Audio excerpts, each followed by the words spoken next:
in a while, you push hard enough that the light breaks through the clouds, and a world beyond the war glimmers. Behind every gun sight is a human being. We are those people. Promise me that you'll get me back in one piece. Okay, I promise. Come on! You may find you're out there all alone. You know that. You can never stop the progress of machines! If history only remembers 1 in 1,000 of us, then that future will be filled with stories of who we were and what we did. But until that day comes, we will stand. We will look death in the eye, and we will fight.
The legend of Lawrence of Arabia dies tonight.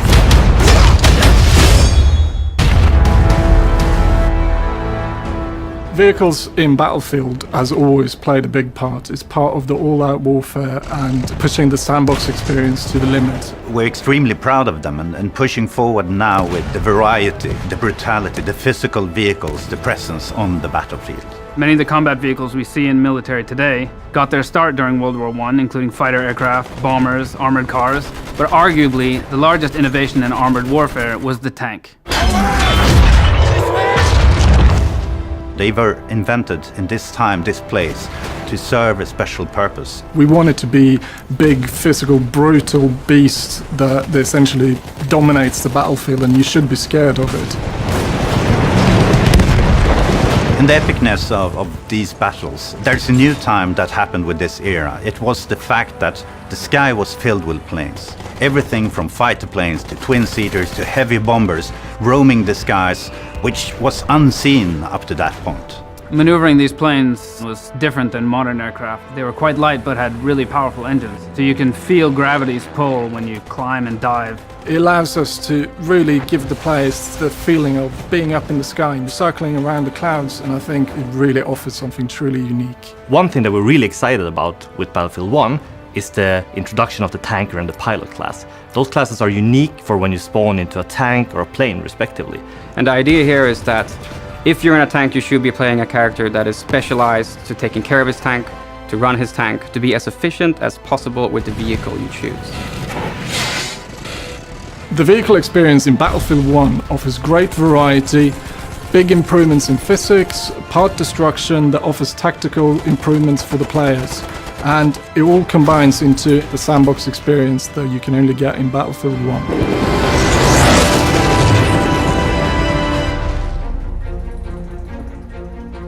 The arsenal of Battlefield 1's weaponry is super exciting to me.